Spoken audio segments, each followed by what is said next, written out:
What's going on, guys? The Comics Kid 2099 here. Today, I want to talk to you about the League of Extraordinary Gentlemen Tempest. This is a 6-issue miniseries. It is the finale to the League of Extraordinary Gentlemen comic book series that went from like 1999 to 2019. So 20 years that this series was going on. This is written by Alan Moore with art by Kevin O'Neill. This is, like I said, the finale to this franchise and also the final comic book work of Alan Moore and Kevin O'Neill. And I have been through this entire League of Extraordinary Gentlemen comic book series through thick and thin. There have been like 2 moments in this series where I've said to myself that I was done, that I didn't want to read anymore, that I was really disappointed with the series, and then I would return to it, I would succumb to my weakness, and I would get caught up again, and now it's all over with. I have no choice but to be done with it because there's not going to be any more. And I don't think that I like this, and I'm kind of surprised because I've been seeing a lot of really positive reviews for this miniseries, and so I don't know if it's me or if it's everyone else, but I did not have a very good experience with this book. And first I want to talk positives here because I do think this book is an artistic masterpiece. I don't think I have given Kevin O'Neill enough props talking about his work on this series. When you go back and look at everything that he's done, the first 2 volumes are good. Very good artwork, very consistent artwork, but it's pretty standard. It's regular comic book panels. It's not really experimenting with the medium. When you get to the Black Dossier, which this book is very similar to the Black Dossier in that both of them have a pretty straightforward plot with a whole lot of digressions that expand on the world of the League. With the Black Dossier, you've got Alan and Mina in 1958. They have stolen this book that has all this information about their organization going back hundreds of years, and they have stolen it, and they are being chased by James Bond, Emma Peel, and Bulldog Drummond. And while they are running from these guys, you get little peeks into the Black Dossier. And in that book, you get to see Kevin O'Neill expand his style and change his style in the book. At one point, there are these like political ads or political cartoons that you would have seen in a newspaper from like the 1700s, and they're drawn by Kevin O'Neill, and the paper is a different texture than the rest of the book, and the artwork, while it's still recognizable as Kevin O'Neill, it's very different than the rest of the book. You get to see a lot of that here, where they are playing around with the medium, doing things that you have never seen a comic book do, and I love to see them explore the medium and see what comic books are capable of doing and being. I like that a lot. Some examples, there is some stuff here that's kind of like newspaper comic strips where the panels are going all the way across, and it looks like those comic strips that you might see from a British comic in the 60s, and then the style is kind of done that way. And then also there's some pages that kind of remind me, and I've read up on the annotations that I saw on this one blog as I was reading through this series, but there were some pages that kind of are evocative of children's books from the 1960s. All of this, his style is still recognizably his. At no point did I say, this looks like a different artist. It always looks like Kevin O'Neill's art, but he's also able to very successfully make certain pages look different than everything else. He's able to really capture the feeling of whatever it is that they are trying to reference or homage in that moment. So I want to give high praise to Kevin O'Neill here. I don't think that I have really talked about his contributions to this series enough.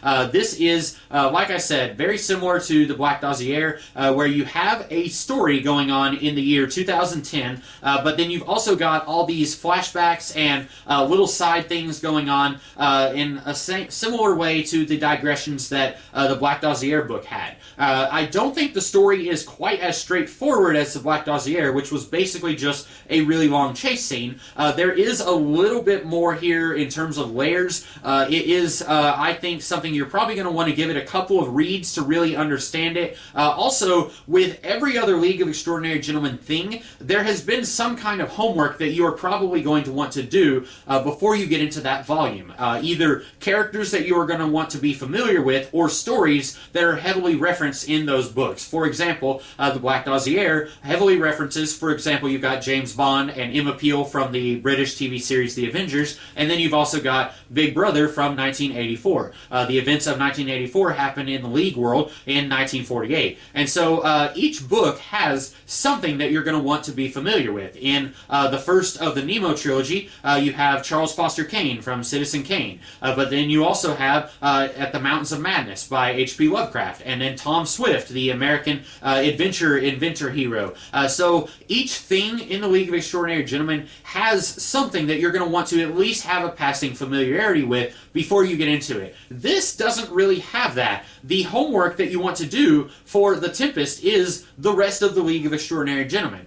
You are going to want to have a pretty good understanding of the timeline of the League of Extraordinary Gentlemen world and all the characters and where they're at as of the beginning of this book. At the very least, you're going to want to reread Century because this picks up right where that left off. But really, I think you should probably just go back and read everything from the beginning because this is referencing stuff from the Nemo trilogy. Up before I read this, I was thinking, well, the Nemo trilogy, I enjoyed it, but you probably don't have to read that when you're reading everything else in the League canon. But then this very heavily references some of the stuff that happened in the Nemo trilogy, so if you try to skip that, you might be a little bit confused. But you've got references to stuff going all the way back to the original series, and some of that I liked, and then some of that I felt like was unnecessary.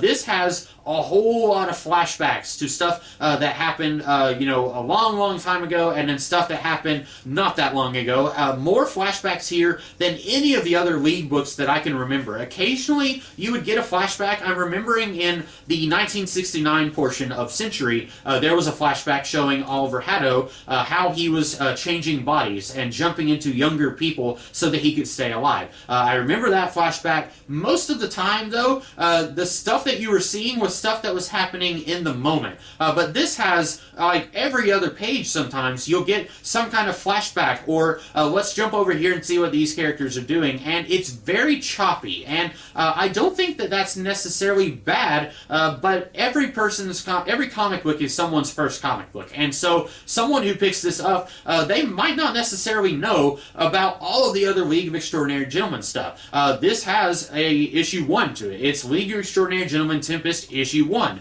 And so someone might see that and think, this is a good jumping on point, and this is probably the worst jumping on point in the entire series. I think every other book in the series would have been a better jumping on point than this one. Now, I've read all the League stuff before, and some of this still confused me. There's still stuff here where I was like, I don't really understand what's going on. Let me go ahead and talk about the plot here. So the plot is, after Emma Peel, or they call her Emma Knight so that they don't get in trouble with copyright law and all that, she helped Orlando find Mina in Century 2009. Orlando and Mina needed to stop the Antichrist, who turned out to be Harry Potter, and so Orlando needed the British government's help in finding Mina, and then Orlando said, if you help me, I will tell you where basically the Fountain of Youth is. They don't call it that, they call it the Pools of Aisha.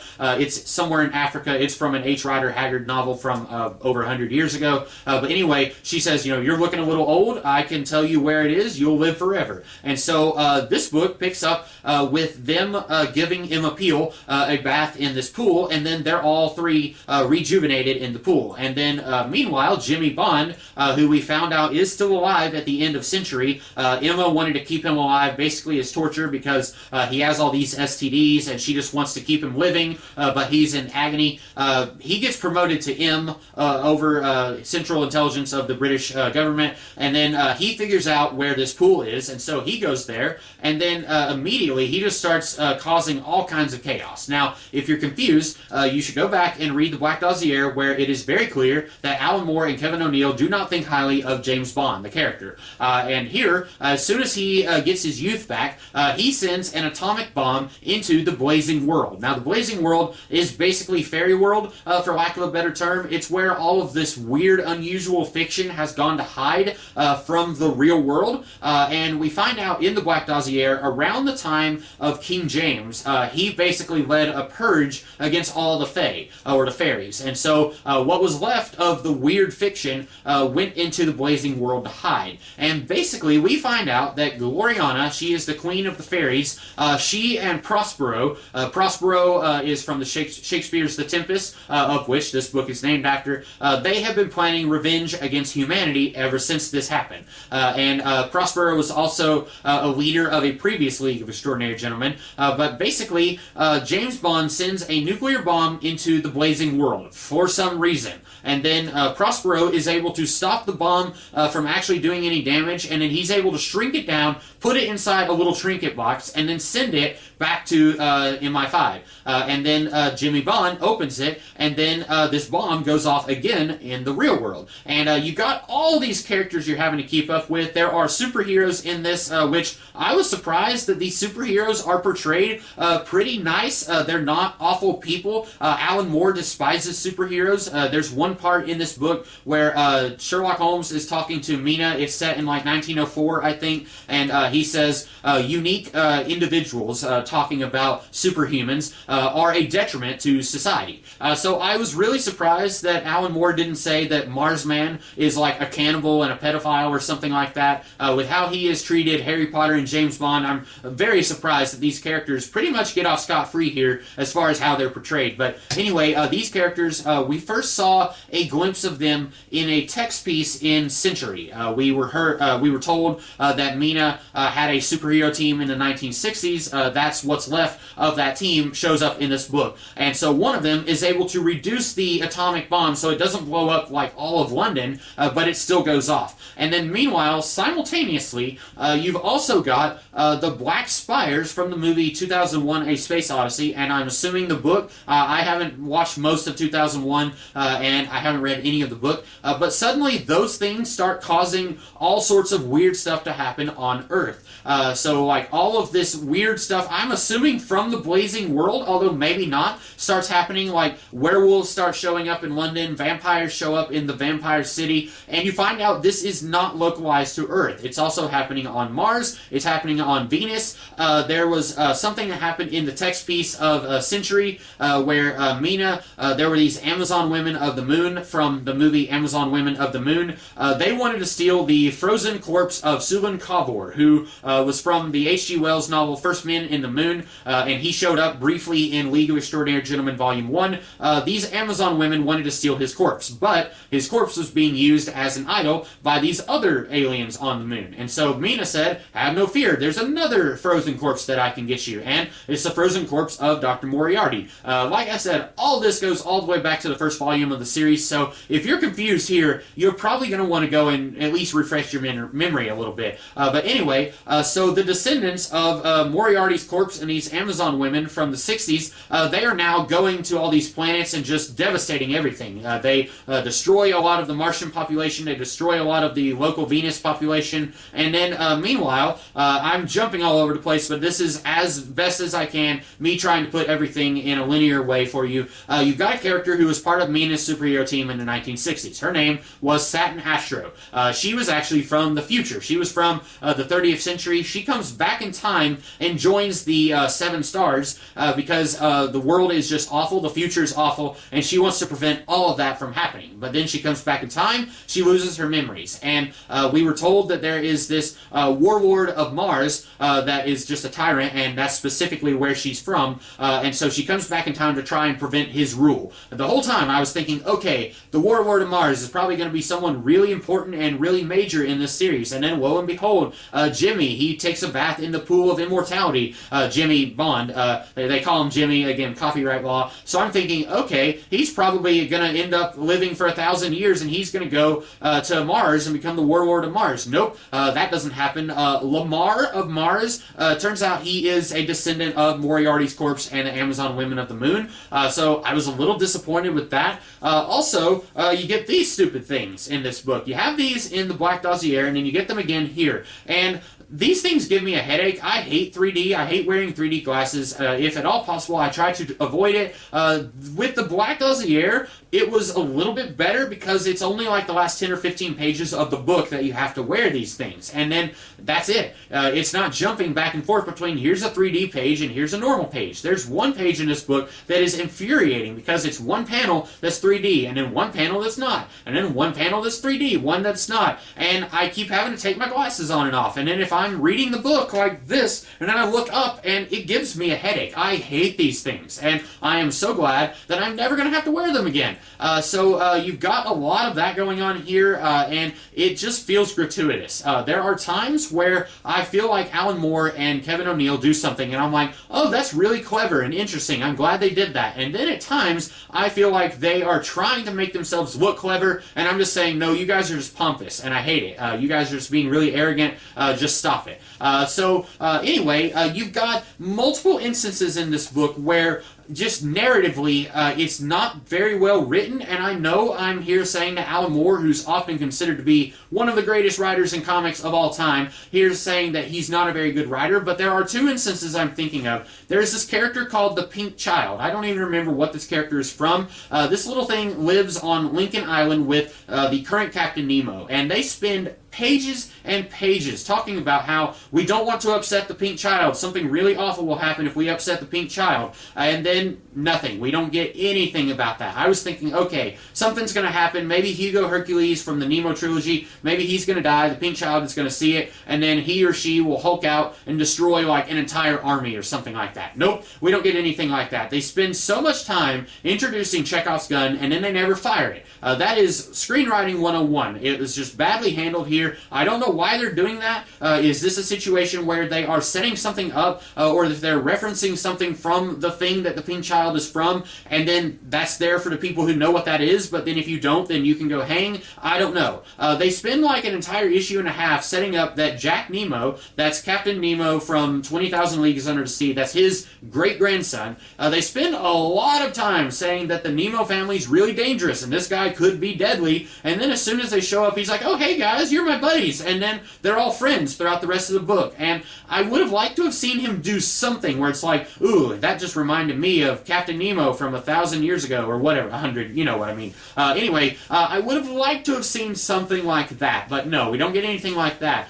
Speaking of Jack Nemo, we get a romance between him and Mina, and that doesn't bother me, but I wish we could have had more time to explore it. I feel like the romance and the friendship, the relationship between Mina and Orlando, I feel like that got plenty of exposure here, and Orlando only really shows up in Century. We briefly see Orlando in male form in the Black Dossier, but really we had this and we had the 3 installments of Century, but for some reason I feel like we get a lot of time with Orlando, and we get to see Orlando interacting with Mina, and so it makes sense when we see that Mina is in a sexual relationship with Orlando. I feel like it's so rushed when near the end of this book, Jack and Mina are kissing, and I was thinking, when did this have time to happen? You guys have been really busy investigating the near end of the world here, and there's like one scene, it's like right after these two meet, and it's 2 pages, and it's photographs of real people playing these characters, and again, I like to see these guys playing around with the medium, but that was an instance where I was like, I'd rather you guys would just drawn this. There's a reason people don't do photograph comic books. It looks weird. It doesn't feel right. It feels very stilted. Like, you see them there standing in a pose, and I'm thinking that's lacking movement, and I know that a drawn image lacks movement too, but you could simulate movement with a drawing in a way that you can't really do that with a photograph. But anyway, at that point, and this is like the issue after these guys arrive at Lincoln Island and meet Jack for the first time in like 40 years, and then he's over here flirting with Mina, and I was thinking, when, why, how? Like, I would have been on board with this, but I feel like this needed to be longer. I feel like this could have been a 12-issue miniseries, and maybe these guys were just so sick and tired of working in comics by this point, they just wanted to get it all over with, but the last issue itself feels like it could have been 6 issues all on its own. The last issue, Nemo and like most of the criminals of Earth, there are a few people I guess who aren't criminals, but it's most of his criminal allies, as well as Emma Knight and Orlando, Mina, and several the Gollywog from the Black Dossier. They all leave Earth because Earth has just become inhospitable. There's all kinds of bad stuff going on Earth, and so then we see that they have somehow managed to recreate Aisha's pool from the blood of Orlando, Mina, and Emma, and then then basically they recreate Lincoln Island somewhere way out past the solar system, and then we jump forward like 200 or 300 years, and they're referencing like Daleks attacking Earth in the 23rd century. We're referencing the Earth-Romulan War from Star Trek. Wow, almost said Star Wars there.